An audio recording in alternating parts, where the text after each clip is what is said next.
Hello friends, मैं हूं doctor Faisal और मैं स्वागत करता हूं आपके इस छोटे से वीडियो ट्यूटोरियल में जिसमें मैं आपको क्रिप्टो करेंसी के बारे में बताने वाला हूं।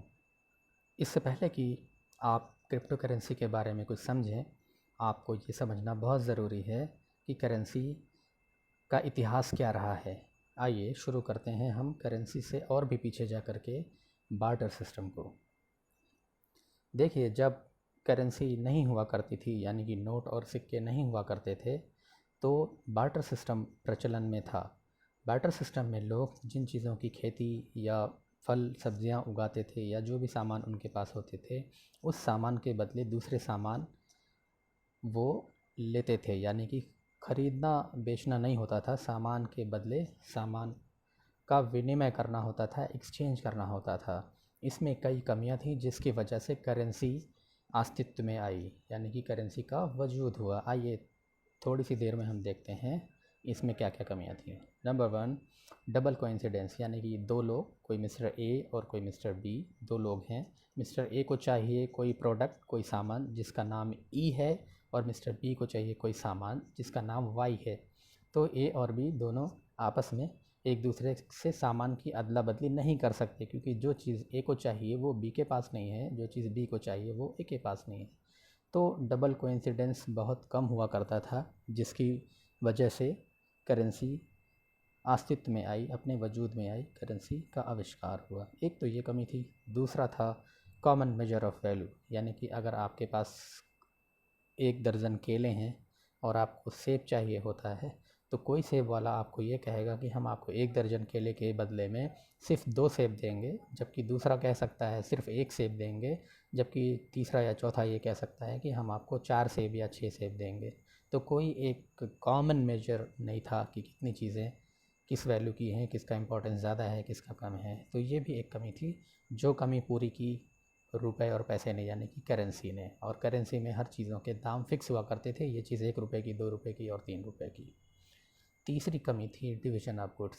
कुछ सामान बहुत बड़े होते हैं, जैसे कि आप इसमें देख सकते हैं, इसके पास एक बड़ा जानवर है और वो कुछ सामान खरीदने गया है, लेकिन वो बड़ा जानवर सामने वाले को काट के या छोटा करके नहीं बेच सकता है। इसी तरह से थोड़ी देर के लिए सपोज़ करिए कि किसी के पास अलमीरा है, अलमारी का काम करता है और बड़ी अलमारी उसे 1 किलो चावल के बदले में चाहिए। तो बड़ी अलमारी से वो 1 किलो चावल ख़रीदना चाहता है तो अलमारी काट के नहीं बेच सकता। तो ये भी एक दिक्कत थी कि डिवीज़न ऑफ गुड्स, यानी कि सामानों को काट फीट करके नहीं बेचा जा सकता था। वो पूरे पूरे, कई सामान ऐसे होते हैं जो पूरे पूरे बिकते हैं, ये भी एक कमी थी। उसके अलावा इजी ट्रांसपोर्टेशन नहीं था, यानी कि आज के डेट में पैसे को एक जगह से दूसरी जगह लाना ले जाना, अब तो पेटीएम और एटीएम आ गया है, टेक्नोलॉजी बहुत आगे आ गई है, आपके पैसे आपके पास ही रहते हैं। और उस वक्त चूँकि पैसे नहीं थे तो सामान को ही लोग एक दूसरी जगह लाना ले जाना करते थे, बदलने के लिए या दूसरे सामान को ख़रीदने के लिए। ट्रांसपोर्टेशन की एक बड़ी समस्या लोगों के सामने थी। और एक सबसे अहम चीज़ कि उसे स्टोर करना। पैसे आज की डेट में बैंक में रखे हुए हैं, आप सिर्फ मोबाइल से अपने पैसे को ट्रांजैक्शन कर लेते हैं, लेकिन उस वक्त चूँकि पैसे नहीं थे तो सामान को सेव करना, एक जगह रखना, वो काफ़ी नुकसानदेह हो जाता था। तो इन सभी कमियों की वजह से आया मॉडर्न करेंसी, यानी कि मॉडर्न मनी। करीब 3000 साल पीछे जाएं तो आप देखेंगे कि कौड़ियों पे लोग लेन देन किया करते थे। कहते हैं ना कहावत कि मैंने फला चीज़ कौड़ियों के भाव बिकती थी, उस वक्त कौड़ियों के भाव। तो पहले कौड़ियाँ थी, फिर सिक्के आए, फिर गोल्ड, सोने और चांदी के सिक्के, फिर नोट, और फिर अब एटीएम आ गया है, और उसके आगे इंटरनेट बैंकिंग आ गई है। उसके और भी आगे जाएं तो अब मोबाइल बैंकिंग आ गई है। तो ये पुरानी जो कमियां थी उन सबको दूर करके मॉडर्न मनी अस्तित्व में आई। इसके भी कुछ ड्रॉबैक्स हैं, कुछ कमियां हैं, आइए देखते हैं। कमी ये है कि हर देश की एक सरकार होती है जो ये डिसाइड करती है कि किसके पास कितने पैसे हैं, यानी कि मनी रेगुलेशन। और हर देश का एक रिज़र्व बैंक या सेंट्रल बैंक होता है जो डिसाइड करता है कि आपको एटीएम से कितने पैसे एक दिन में निकाल सकते हैं, एक खाते से दूसरे खाते में कितना ट्रांसफ़र कर सकते हैं, आपकी कितना इनकम है, इनकम पे कितना टैक्स है, यानी कि पूरा पूरा गवर्नेंस गवर्नमेंट के हाथ में होता है। दूसरी चीज़, कभी बैंक क्लोज़ है, सैटरडे है, सेकंड सैटरडे है, संडे है, या बैंक का सर्वर डाउन है, बैंक के एम्प्लॉय की तबीयत ख़राब है, आज एब्सेंट हैं, बहुत सारी चीज़ें, लंच करने गए हैं, तो आपको पैसे के लेन देन करने में ये सारे हर्डल्स आते हैं, रुकावट आते हैं। तीसरा है आपके बैंक अकाउंट हैक होने का डर होता है। कभी कभी आप देखते हैं कि आपने एटीएम प्रोसेस किया और पैसे आपके कट गए लेकिन पैसे निकले नहीं, इस तरीके की दिक्कतें आती हैं। अक्सर आप न्यूज़ में सुनते हैं कि आपके बैंक अकाउंट, किसी का बैंक अकाउंट हैक कर लिया किसी ने, ये भी एक कमी थी। इसके अलावा ट्रांसफ़र लिमिट एक्सीड, आप एक दिन में कम ही रुपए का लेन देन कर सकते हैं। तो ये सारी कमियों को दूर करने के लिए आया क्रिप्टो करेंसी। देखिए, समझना होगा कि ये क्रिप्टो करेंसी क्या है। ये डिजिटल और वर्चुअल करेंसी होती है जिसे आप कंप्यूटर के अंदर देख सकते हैं, अपने ऐप्स में इसको स्टोर कर सकते हैं, एक दूसरे से लेन देन कर सकते हैं। अब ये क्रिप्टो करेंसी, इसका नाम क्यों दिया गया है? चूँकि ये क्रिप्टोलॉजी एक लैंग्वेज होती है कंप्यूटर की, उससे डिज़ाइन किया गया है, जिसमें हम डेटा को, यानी कि आपके क्रिप्टो करेंसी को इनक्रिप्ट करके रखते हैं ताकि उसे कोई चुरा ना सके। काफ़ी हाई लेवल प्रोग्रामिंग होती है इसमें, hashing technology, hashing algorithm use किया जाता है, और स्मार्ट कॉन्ट्रैक्ट टेक्नोलॉजी होती है, और उसके अलावा ब्लॉकचेन टेक्नोलॉजी होती है। इन सारी टेक्नोलॉजियों से आपके पैसे को काफ़ी सिक्योर बनाया जाता है ताकि ये करेंसी आपसे कोई चुरा ना सके। आइए देखते हैं क्रिप्टो करेंसी के कुछ पॉपुलर क्रिप्टो करेंसीज। देखिए, bitcoin, Ethereum, ripple, bitcoin cash, light coin, ये सारे कुछ पॉपुलर करेंसीज हैं जो आपको देखने को मिलेंगे करेंसी की दुनिया में। अब देखते हैं इसके क्या फ़ायदे हैं। Number 1, unit of A crypto currency is limited. कोई भी क्रिप्टो करेंसी हो, चाहे वो बिटकॉइन हो, इथेरियम हो, लाइट कॉइन हो, वो लिमिटेड होती है। जैसे किसी एक देश में सरकार ये डिसाइड करती है कि हमें कितनी करेंसी को मार्केट में डालना है, देश के अंदर डालना है। पुरानी नोटों को वो ले करके उसे ख़त्म करके नई नोटें छापते हैं, नई नोटें जारी करते हैं। क्योंकि अगर किसी देश में बहुत ज़्यादा नोट छाप दिया जाएगा तो महंगाई बहुत बढ़ जाएगी, लोगों के पास नोट बहुत ज़्यादा आने लगेंगी, चीज़ों की वैल्यू सस्ती होने लगेगी। तो इसलिए गवर्नमेंट कंट्रोल करती है कि बहुत ज़्यादा नोट ना छापे जाएँ। इसी तरह से जो क्रिप्टो करेंसीज़ है उनकी भी क्वांटिटी एक लिमिटेड है कि इसी इतनी लिमिट में ये हो सकती है, और उसमें ही पूरा इकोनॉमी को चलना होगा, पूरे अर्थव्यवस्था को चलना होगा। इसके अलावा इजी फ़ंड ट्रांसफ़र, जैसा कि अभी हमने बताया कि हैशिंग एल्गोरिथम यूज़ करते हैं। यानी कि हैशिंग एल्गोरिथम क्या करता है, जब आप किसी को क्रिप्टो करेंसी भेजते हैं अपने मोबाइल या कंप्यूटर से, तो वो आपके मोबाइल से निकलते वक्त एक हैशिंग एल्गोरिथम के थ्रू एक पज़ल में कन्वर्ट हो जाता है। 256 वर्ड के अल्फ़ाबेट और नंबर्स की एक ऐसा पज़ल बन करके इन्फॉर्मेशन आपके मोबाइल या कंप्यूटर से दूसरे के मोबाइल या कंप्यूटर पे जाता है, और बीच में कोई इसे हैक नहीं कर सकता। अगर हैक भी कर लेता है तो उसे वो जानकारी नहीं मिल पाएगी जो उसे चाहिए होगा, क्योंकि उसे तो एक पज़ल मिलेगा, एक पहेली मिलेगी 256 अल्फ़ा न्यूमेरिक कीज़ की, जो उसे वो डिक्रिप्ट करना या उसे समझाना या सॉल्व करने में काफ़ी टाइम लगेगा। तब तक वो ट्रांजैक्शन हो चुकी होगी, आपका क्रिप्टो करेंसी एक जगह से दूसरे जगह पहुंच चुका होगा।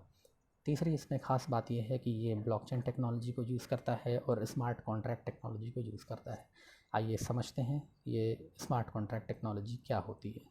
देखिए, स्मार्ट कॉन्ट्रैक्ट टेक्नोलॉजी की ख़ास बात यह है कि ये एक तरीके का डिजिटल कॉन्ट्रैक्ट होता है। जैसे आप कहीं ज़मीन खरीदते हैं या कहीं शॉप ओपन करते हैं, किराए पे रहते हैं, तो आपसे एग्रीमेंट कराया जाता है, यानी कि कुछ शर्तें उसमें लिख दी जाती हैं जिसका पालन करना पड़ता है। अगर उससे अलग जाते हैं तो आप दोषी पाए जाते हैं और आपके ख़िलाफ़ केस वगैरह होता है। ठीक उसी तरह से डिजिटल दुनिया में स्मार्ट कॉन्ट्रैक्ट होता है जिसमें कुछ शर्तें पहले से लिखी जाती हैं, और उन शर्तों के मुताबिक ही आपकी ये ट्रांजैक्शन या क्रिप्टो करेंसी की दुनिया चलती है। तो थोड़ी देर के लिए मान लें कि किसी स्मार्ट कॉन्ट्रैक्ट में ये लिखा है कि आपने जिस भी यूज़र को, जिस भी आदमी को क्रिप्टो करेंसी भेजनी है, वो हम उसके आईडी पर भेजेंगे तो वो वहाँ तक चला जाए। अब स्मार्ट कॉन्ट्रैक्ट में ये एक शर्त लिख दी गई कि आप किसी को करेंसी भेजेंगे वो वहीं तक पहुँचनी चाहिए। तो स्मार्ट कॉन्ट्रैक्ट अब सिर्फ ये पहचानेगा कि आपके मोबाइल से वो दूसरे के मोबाइल तक ही पैसे जाने हैं, और बीच में ये इन्फॉर्मेशन किसी भी तरीके से इसको चेंज नहीं किया जा सकता। यानी कि पैसे आपको जिसके मोबाइल पर भेजने हैं उसी के ही मोबाइल पर ये जाएंगे। क्योंकि स्मार्ट कॉन्ट्रैक्ट की एक बहुत बड़ी ख़ास बात होती है कि जब उसको एक बार कॉन्ट्रैक्ट की शर्तें बना करके, स्मार्ट कॉन्ट्रैक्ट को डिज़ाइन करके इंटरनेट में डाल दिया जाता है, तो फिर उसे कोई भी बदल ही नहीं सकता है। उसमें जो स्मार्ट कॉन्ट्रैक्ट में शर्तें लिखी हैं वो उसी के हिसाब से काम करता जाएगा करता जाएगा करता जाएगा। उसमें किसी तरीके का छेड़छाड़ और बदलाव नहीं हो सकता है। तो बहुत सारी आने वाले वक्त में कंपनियां, फर्म, बैंक्स ये स्मार्ट कॉन्ट्रैक्ट पे काम करने लगेंगी, जिसमें पहले से प्री डिज़ाइन शर्तें होंगी और यूज़र उसी शर्तों को फॉलो करेगा तो ही वो उनकी सर्विसेज का फ़ायदा उठा पाएगा। ये आने वाले वक्त में बहुत ज़्यादा कंपनियां यूज़ करने वाली हैं। एक रेवोल्यूशन आने वाला है, क्रांति आने वाली है स्मार्ट कॉन्ट्रैक्ट से, जहाँ पे आपकी ट्रांजैक्शंस को कोई हैक नहीं कर सकता, कोई उसकी इन्फॉर्मेशन को चेंज नहीं कर सकता। और अब हम बात करेंगे ब्लॉकचेन टेक्नोलॉजी की। अभी तक हमने देखा कि क्रिप्टो करेंसी क्यों सेफ़ है। सबसे पहली चीज़ कि हम हैशिंग एल्गोरिथम से वो बंधा हुआ होता है, एक पज़ल बन जाता है आपकी ट्रांजैक्शन, और जिसे सॉल्व करने में किसी भी हैकर को बहुत टाइम लग सकता है, तब तक वो ट्रांजैक्शन हो चुका होगा। नंबर 2, ये स्मार्ट कॉन्ट्रैक्ट से बंधा हुआ होता है। स्मार्ट कॉन्ट्रैक्ट में कुछ बेसिक इन्फॉर्मेशंस डाली जाती हैं। जैसे हमने एग्जांपल के तौर पे एक छोटा सा एग्जांपल आपको समझाया कि आपको किसी एक खाते से दूसरे खाते में पैसे भेजने हैं। स्मार्ट कॉन्ट्रैक्ट में ये चीज़ लिखी है कि जब यूज़र बोलेगा कि इस खाते में पैसे को भेजा जाए, तो स्मार्ट कॉन्ट्रैक्ट सिर्फ वही इन्फॉर्मेशन को, वही कमांड को, आपके उसी आदेश को ही पालन करेगा। बीच में उसे कोई हैकर या कोई भी उस आदेश को चेंज नहीं कर सकता। वो पैसा वहीं का वहीं जाना ही है, सिक्योर है। अब हम बात करते हैं हैशिंग टेक्नोलॉजी, हैशिंग एल्गोरिथम और स्मार्ट कॉन्ट्रैक्ट के बाद ब्लॉकचेन में। होता क्या है ब्लॉकचेन टेक्नोलॉजी में कि जब ये हैशिंग टेक्नोलॉजी बन जाती है और स्मार्ट कॉन्ट्रैक्ट होता है, तो इन दोनों को मिला करके एक बॉक्स बना लिया जाता है, जिसको हम ब्लॉक कहते हैं। और ये ब्लॉक क्या होता है, जब आप कोई इन्फॉर्मेशन सेंड करते हैं, वो इन्फॉर्मेशन ब्लॉक में बन करके एक चैन में चला जाता है, खूब सारे ब्लॉक के एक चैन में। जब वो इंटरनेट की दुनिया में जा कर के उस चेन में चला जाता है, तो वो बन जाता है ब्लॉकचेन। यानी कि आपने जो इन्फॉर्मेशन भेजी वो आपके ब्लॉक से होकर के एक ब्लॉक के चेन में जा कर के मिल गया, जो कि करोड़ों सर्वर होते हैं पूरी दुनिया में। करोड़ों सर्वर, करोड़ों यूज़र कह सकते हैं, करोड़ों कंप्यूटर, लैपटॉप या करोड़ों मोबाइल कह सकते हैं, जो उस ब्लॉकचेन में जा कर के मिल जाता है। और ये जो इन्फॉर्मेशन है, आपने कहा कि एक पैसे मेरे अकाउंट से दूसरे के अकाउंट में जाए, वो वही बॉक्स जा कर के एक ब्लॉकचेन बना लेता है। और ब्लॉकचेन को कभी भी कभी भी हैक नहीं किया जा सकता, क्योंकि हो सकता है कोई हैकर आपके मोबाइल को हैक करना चाहे, आपके कंप्यूटर को हैक करना चाहे, तो वो उसे थोड़ी देर के लिए मान लेते हैं कि हैक कर पाएगा, जो कि इम्पॉसिबल है, क्योंकि पहली चीज़ उसके सामने आएगी हैशिंग एल्गोरिथम, जिसे उसे सॉल्व करना पड़ेगा। दूसरी चीज़, आपने स्मार्ट कॉन्ट्रैक्ट से बचा रखा है इसे कि वो पैसे वहीं के वहीं जाना है, दूसरी कहीं जगह नहीं जाना है। तो ये दो है। फिर भी अगर मान लेते हैं, जो कि इम्पॉसिबल है, फिर भी मान लेते हैं कि अगर कोई हैकर आपके मोबाइल पे हैक करना चाहे, तो आपने उसका ब्लॉक बना करके ब्लॉकचेन में डाल दिया, और जब जैसे ही वो ब्लॉकचेन में चला गया, वो करोड़ों लोगों के मोबाइल में, करोड़ों सर्वर में कह सकते हैं, डिस्ट्रीब्यूट हो गया, बट गया। अब उसे करोड़ों मोबाइल और सर्वर को हैक करना पड़ेगा आपकी इस इंफॉर्मेशन को पाने के लिए कि आपने पैसे कहीं भेजना है, और वो पैसे अगर वो चुराना चाहता है। तो आपने देखा कितना ये सिक्योरिटी ओरिएंटेड है क्रिप्टो करेंसी में डील करना। हैशिंग टेक्नोलॉजी, फिर स्मार्ट कॉन्ट्रैक्ट, उसके बाद ब्लॉकचेन, इसको तोड़ पाना इम्पॉसिबल ही है। इसीलिए आने वाले वक्त में टाटा और बड़े बड़े बैंक्स, जितनी भी डेवलप्ड कंट्रीज़ हैं, वो इसमें विचार कर रहे हैं, सोच रहे हैं कि उसमें ज़्यादातर कंपनियां ब्लॉकचेन टेक्नोलॉजी पर आ जाएं, स्मार्ट कॉन्ट्रैक्ट पर आ जाएं और हैशिंग एल्गोरिथम का यूज़ करें। चलें, तो ये तो रहा बेसिक्स कि आपका जो क्रिप्टो करेंसी है वो कोई चुरा नहीं सकता। कभी कोई आपको ये नहीं कह सकता कि आपके खाते सीज़ किए जा रहे हैं, बंद किए जा रहे हैं। ये सब ऐसा कुछ हो नहीं सकता है, क्योंकि बस एक यूज़र आप हैं और दुनिया भर के यूज़र हैं। आपको बस यूज़र टू यूज़र ही जाना होगा। आगे देखते हैं इंडिपेंडेंट ऑफ बैंक। ये नीचे चौथे नंबर पे ब्लॉक बना हुआ है, कोई बैंक की ज़रूरत नहीं है। और लास्ट में लिखा हुआ है little to no transaction cost, यानी कि बहुत कम या कोई भी ट्रांजैक्शन कॉस्ट नहीं। आपने जो जो लेन देन किया, इसमें क्योंकि बीच में कोई मीडिएटर नहीं है, सिर्फ एक इंटरनेट का आपने इस्तेमाल किया है, तो वो इंटरनेट आप कह लें, या उसको नेटवर्क कह लें, या गैस चार्ज कुछ लोग कहते हैं, बस वही एक चार्ज देना होता है इस चीज़ को मेंटेन करने के लिए, मैनेज करने के लिए, इस पूरे सिस्टम को चलाने के लिए। तो बहुत कम चार्ज में आपको क्रिप्टो करेंसी का ट्रांसफ़र करने के लिए बहुत कम चार्ज देने पड़ते हैं। आगे बढ़ते हैं 24/7 एक्सेस कोई संडे नहीं, कोई सैटरडे नहीं, हमेशा काम कर सकते हैं। नो विड्रॉल लिमिट, आप कितनी भी शॉपिंग कर सकते हैं, कितना भी निकाल सकते हैं crypto currency. Freedom for anyone, कोई भी इसमें ओपन कर सकता है, आसानी से क्रिप्टो करेंसी रख सकता है। इसके लिए आधार, पैन, किसी गारंटर या इस तरीके की ज़रूरत नहीं। फास्टर इंटरनेट ट्रांजैक्शन, और इसमें आप इंटरनेशनल ट्रांजैक्शन आप प्रोसेस कर सकते हैं। पूरी दुनिया में कहीं भी आपको पैसे भेजने हो तो काफ़ी आसानी से पैसे भेजे जा सकते हैं। आइए आगे देखते हैं कि फ्यूचर करेंसी, क्रिप्टो करेंसी का क्या फ्यूचर है, यानी कि हम क्रिप्टो करेंसी क्यों लें, क्यों क्रिप्टो करेंसी में पैसे लगाएं।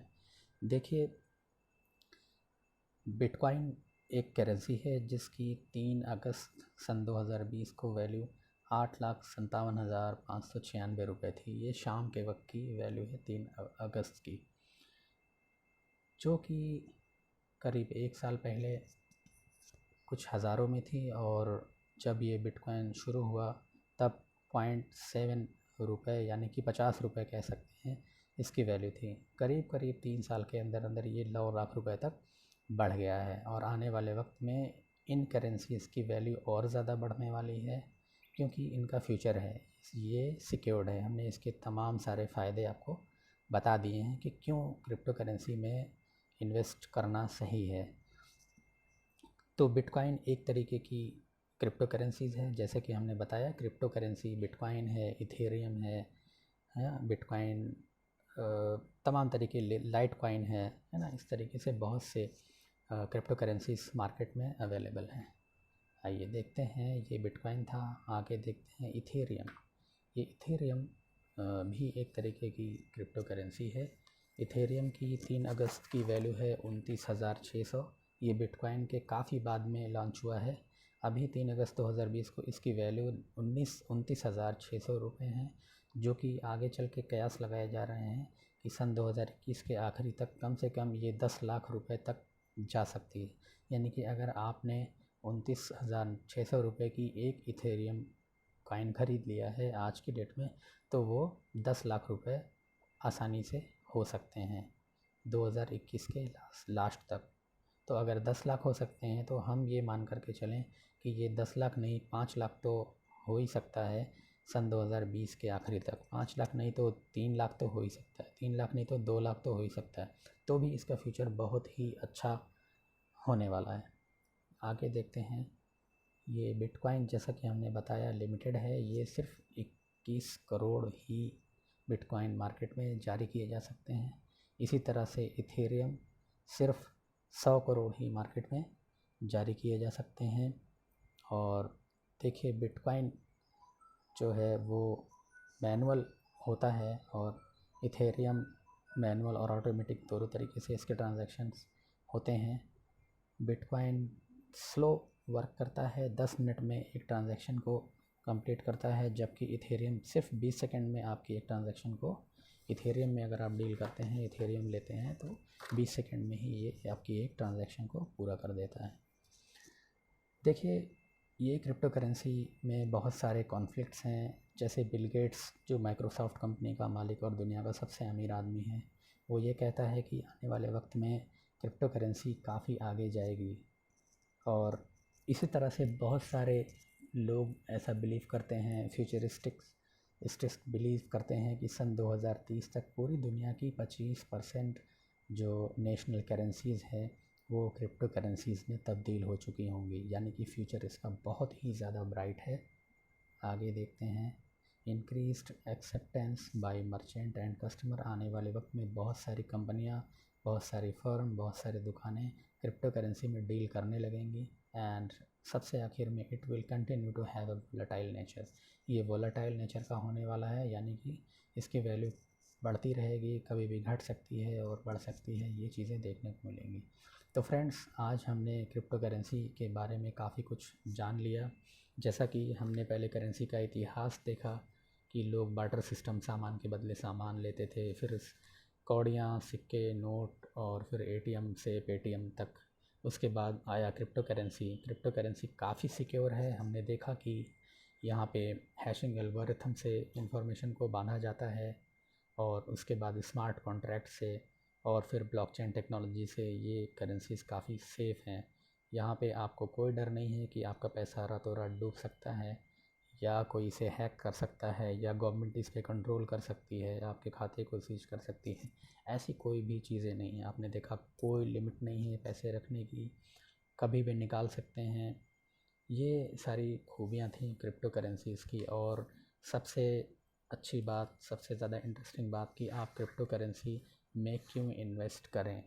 आपने देखा कि कोई 50 रुपये की एक करेंसी आज 9 लाख रुपए की है, आने वाले वक्तों में वो 20 लाख रुपए की हो सकती है। तो इसलिए क्रिप्टो करेंसी के बारे में ज़्यादा से ज़्यादा जानकारी रखिए और हो सके तो कुछ क्रिप्टो करेंसी में इन्वेस्ट करें, 2000, 5000, 10,000, ताकि आगे भविष्य में आप इसके फ़ायदे उठा सकें। Thank you for friends for seeing this video.